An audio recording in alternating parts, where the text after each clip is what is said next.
sveiki visi, finišavom ralį Alūksne. Važiavom su Mindaugo Varžos automobiliu, kurtų komandos MV Sportas. Lietuviškas automobilis, lietuviška pakaba. Bandėm perprasti, bandėm mokintis.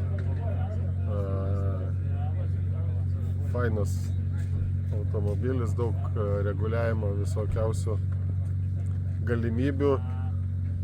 Mokinamės patys, pratinamės, pralošėm ralį pusę sekundės, Latviai labai džiaugiasi.